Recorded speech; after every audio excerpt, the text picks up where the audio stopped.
if you're going to be a great team, you got to have a pretty good defense, right? If you're an all-time team, you got to have a great defense, I'm sure, right? Well, we're going to start with the D line. The actual formation is going to be a 3-4, or actually, sorry, excuse me, 4-3. Yeah, I think this is going to work out really well for this team. It's Tampa at the DN spot first. Simeon Rice. Simeon Rice played for Tampa. He also played for Arizona. He played for Denver, Indianapolis, and he racked up 122 career sacks, over about 500 tackles, multiple fumble recoveries, multiple forced fumbles, multiple pass deflections. He had 5 picks in his career. Started in 161 games. This is a guy that was talented, very, very talented. Was a first-team All-Pro. Was a 3-time Pro Bowler. He also was the 1996 NFL Rookie Team, and he was also the 1996 NFL AP Defensive Rookie of the Year. So this is a guy that's also won a Super Bowl. Just an overall one of those low-key guys that no one really talks about when they talk about that Tampa defense. Simeon Rice is a part of that equation. He was definitely a monster killer there. A guy that had 15 and a half sacks when they won the Super Bowl. So honestly, don't leave this guy out. Fantastic football player, and DN wise, he's gonna do fantastic things in Tampa. All right, right next to Rice is gonna be Hall of Famer, defensive tackle Warren Sapp. So he's a Hall of Famer. He's a 7-time Pro Bowler. He's a 4-time All-Pro. He's a Super Bowl champion, and he's won the 1995 AP Defensive Player of the Year. So, yeah, he's had his fair share of just great rewards, great awards, everything. A guy that played in Tampa for 9 years, in Oakland for 4, had a career of starting 188 games, played in 198 of them. A guy that's accumulated about 600 tackles, 96 and a half sacks. I think for a D tackle is pretty impressive. As well as multiple fumble recoveries, multiple forced fumbles, multiple pass deflections, 4 picks. Just a guy that's a very reliable source. Playoffs, he had his fair share. He had his moments, with the Tampa team. He went to the playoffs with them 5 times. Overall, I mean, you're just taking a look at a guy that can do it all on the field. He's won a Defensive Player of the Year. He's been the 1995 NFL Rookie Team, and he's scary. He's a big guy, and he's going to get after it. And he's not shy. He's a very vocal guy. He's gonna tell you things. He's gonna talk trash to you, and I think that's what they need. They need an edgy player as well on this team. So, Simeon Rice with Warren Sapp. I think that's pretty nice. All right, now right next to a Warren Sapp is going to be Gerald McCoy. Gerald McCoy is, I would say, the way he's playing, the way he's been playing, overall, I would say he's going to be a future Hall of Famer, if not in the ballot for that. Again, he's still got a lot of time, so that's why I'm not saying that he's not a Hall of Famer yet, but he's still got some time. Came in the league at 22. He's 29 years old. He's going to be 30 this year, so he's got some time to build up his resume. But you're looking at a guy that has played and started 109 games. Okay, barely gets injured, like rarely does, and he's had about 270 plus tackles, almost 50 career sacks as a D tackle. Has had 4 fumble recoveries, 20 pass deflections, 6 forced fumbles. So this is a guy that's very active. Has he gone to the playoffs? Unfortunately, no. Since he's walked in the league, he's been with the Tampa Bay Bucks. They don't really go much. They don't really go places very much. But I mean, this is a very, very, very valuable player to this team, and the fact that he's an All-Pro and he's been to the Pro Bowl 6 times, and the fact of what he does is pretty remarkable. So I would have to say, him with Warren Sapp together, that's pretty scary. I think it's going to be a pretty nice tandem. Now, to finish off the defensive end side of things, Leroy Selman is going to be the left or the right outside or the right end of it, and also the last of the defensive line. And you know what? Fantastic pick to have him there. He's a Hall of Famer. He's been in the Pro Bowl 6 times. He's been in 1979 AP Defensive Player of the Year, and he's an All-Pro. But not just that, Tampa Bay sucked. In the 70s, Tampa Bay sucked. And you know what? The only reason Tampa Bay the fans wanted to go to the games was to watch Leroy Selman play. Okay, now, statistically, we don't know how many tackles he actually got. We don't know the total amount of sacks that he's actually got. Really much, right? But this is a guy that's honestly been all over, been all over the field. Like I said, the fact that he's a Defensive Player of the Year, just his entire influence to this Buccaneer culture was that defense comes first. And you know what? This was a fantastic defensive team at one point. They got to the playoffs. Did they win? No. Of course they didn't win anything until, we're talking about like the John Gruden era. But, this is definitely one of these scenarios where Leroy Selman was the show, and now he doesn't have to be the entire show. And that's what's scary about it, is that Leroy Selman already is Hall of Fame material, is a fantastic player in general. Having him paired up with Rice and having Sapp and McCoy in both in the middle, you're not going to get many rushing yards, and there's going to be a lot of sacks. So, just saying, it's just going to be very hard to really do much, because this is one of, if not the favorite for me, defensive lines that I see, that I put together. I really enjoyed this line a lot. I think they could do really well together. Now we move on to the 3 linebackers. And you know what? The first guy, pretty fantastic, Levante David, the guy that got drafted in 2012. And, well, he's been making plays ever since. He's a Pro Bowler. He's an All-Pro. Played in 91 games, started in 91 games. Has 10 career picks in his career, 2 of them for touchdowns, 34 of them pass deflections, 17 forced fumbles, 11 fumble recoveries for a touchdown, 18 sacks, and about 750 plus tackles, and a safety. This is a guy that's all over the field. Unfortunately, has not been able to get to the stage where he wants to be, which is the playoffs. But this is a guy that if he gets to the playoffs, he will be a very big difference maker. He already is. As a linebacker, he's one of the best in the league. And, he's very young. He's only 28 years old, And the fact that he's an All-Pro, a Pro Bowler, was the 2012 NFL rookie team. And honestly, one of these years, he actually should have been the MVP of the league. Or just the Defensive Player of the Year. He should have been a candidate for it. But this is a guy that I think that's going to do a lot for this team, and I'm excited to see it. Another important piece to the football team is having a solid middle linebacker, and I think they're going to have that with Hardy Nickerson. He's going to be the middle linebacker up there.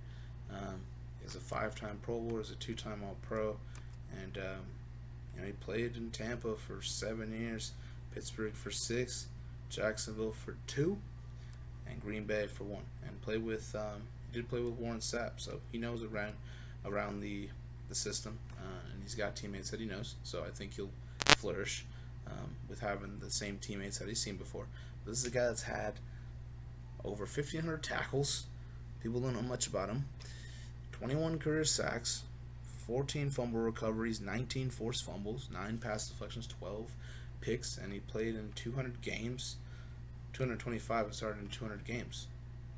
And the guy that people don't know much about in the playoffs, was he pretty good? He played in 8 games, not much recorded there, but honestly, he's a 2-time All-Pro, he's a 5-time Pro Bowler, he's been there, he's been one of the best in the league, and honestly, having him a middle linebacker with 1,500 career tackles, yeah, that's pretty great. That's exactly what you want, even if he's not well known, he can play football. And now to finish this really special class of linebackers, how about having yourself a Hall of Famer in Derrick Brooks, a guy that's an 11-time Pro Bowler, a 5-time All-Pro, and a guy that's, in my opinion, one of the best middle linebackers of all time. A guy that's had over 1,500, if not 1,600 tackles in his career, 13.5 career sacks,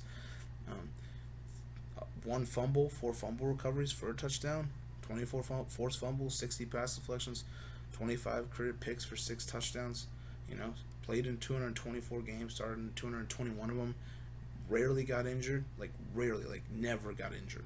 You know, this is what you want. You want a very durable and very like exceptional leader, and just a Hall of Fame middle linebacker. That's exactly what you want. You know, and the fact that he's been in the playoffs, he's done his thing, and you know he's got the awards to prove it. Like he's been the 2000 Walter Payton Man of the Year award. He's won the Defensive Player of the Year in 2002.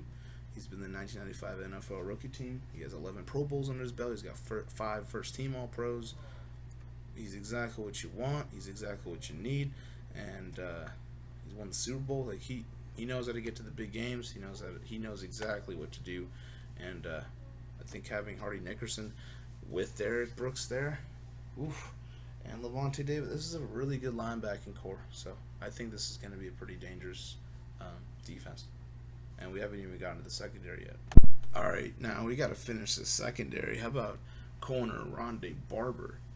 This is a future Hall of Famer we're talking about here. A 5-time Pro Bowler, 3-time All-Pro, and he won the Super Bowl with that really, really fantastic defense that I consider one of the best defenses of all time. Now, Rondé Barber, very overlooked, you know, but one of the best corners of all time. He had over 1,200 tackles, 28 career sacks.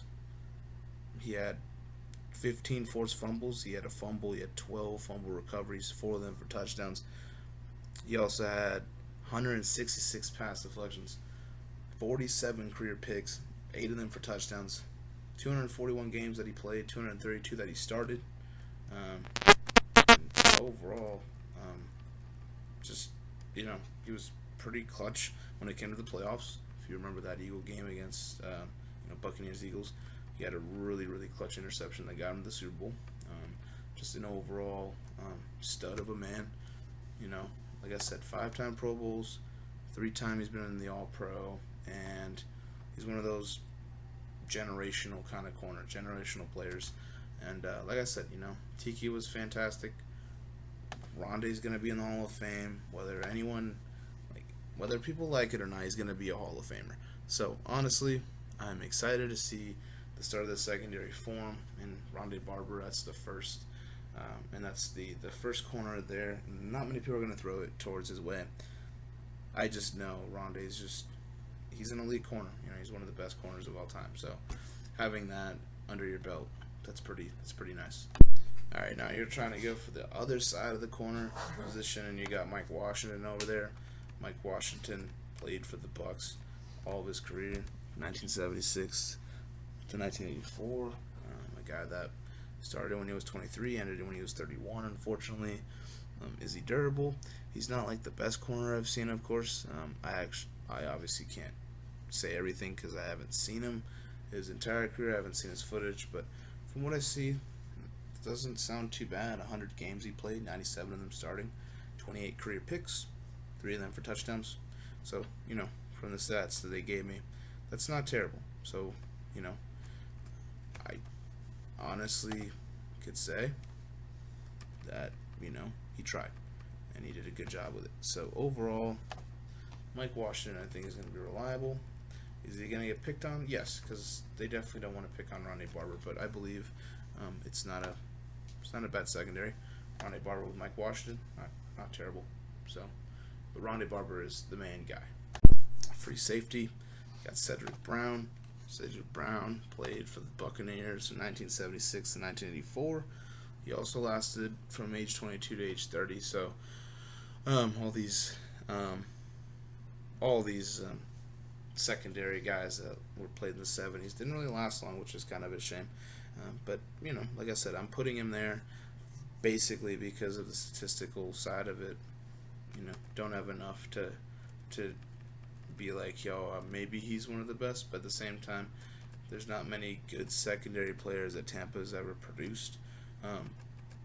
They're either, especially today, they're either just leaving to go to a different team that's just better market, better chance of a Super Bowl title, or, you know, they're just not that good. But Cedric Brown played 100 games, started 95 of them, 29 picks, 2 of them for touchdowns, 3 fumbles, 4 fumble recoveries, 1 for touchdowns. So overall, I would have to say, that he's done his part, and I think he's gonna do a really really good job of just being in the secondary there.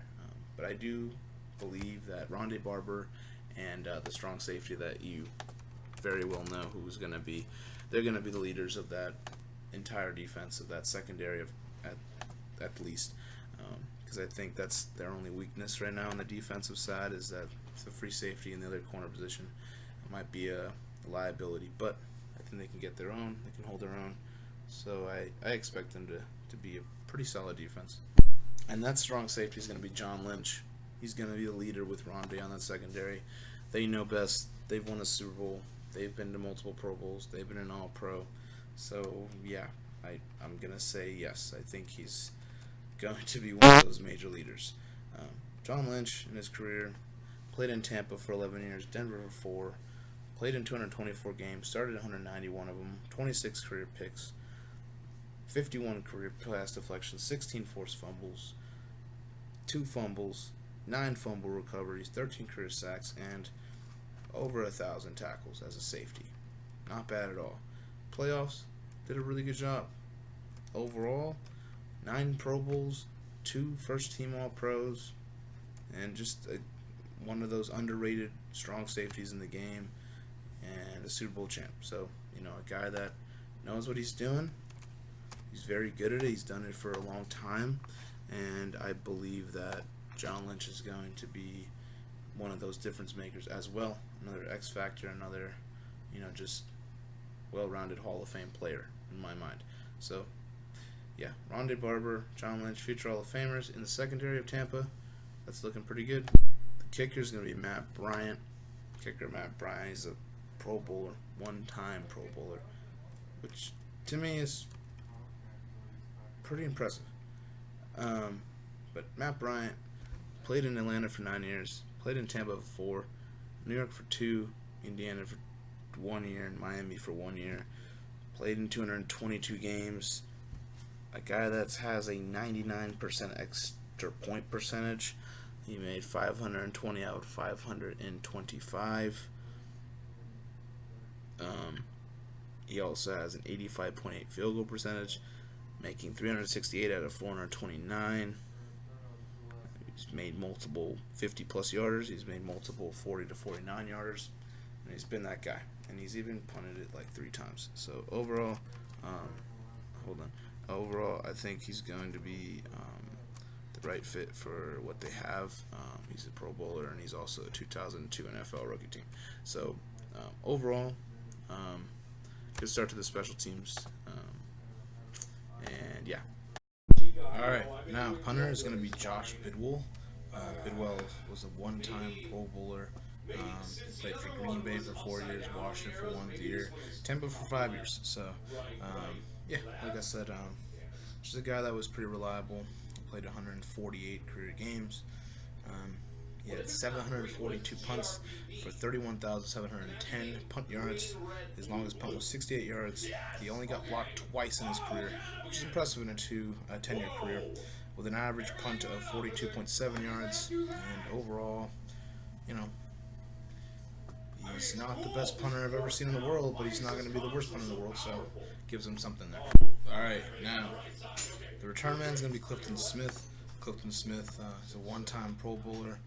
Got drafted, or actually didn't get drafted. He was undrafted, but played from 2008 to 2010. That was it.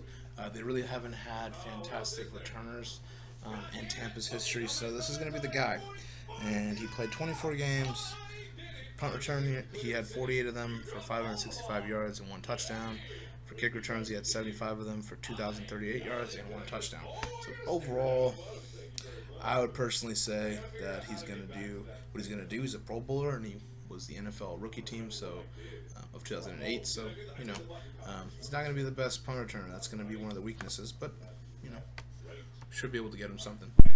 Now, obviously, they need a coach. The coach is going to be Chucky.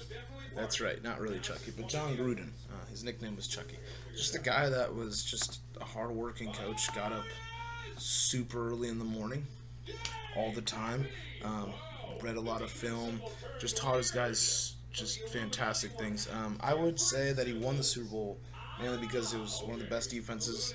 Our offense is all right, and he knew the Raiders scheme. But I have to give him credit where credit was due. He was doing a fantastic time, having a fantastic time with Oakland, and having a fantastic time with Tampa. So I mean, he technically retired with a win percentage that was higher, so that's great. He had more wins than losses, but the very most important thing for me, honestly, is that he's coming back to the Oakland, the Oakland Raiders in 2018. So I do believe that, I do believe that he's going to be what Tampa needs. He's the culture, you know. In Tampa, he was 57 and 55, so a 50.9 win percentage. He got to the playoffs through 5 times. He was 3-2, 60 win percentage. He won a Super Bowl again with Tampa, and he's really, really smart when it comes to defensive schemes and when it comes just in general. Um, yeah, but I really do believe that John Gruden's going to be fantastic. So.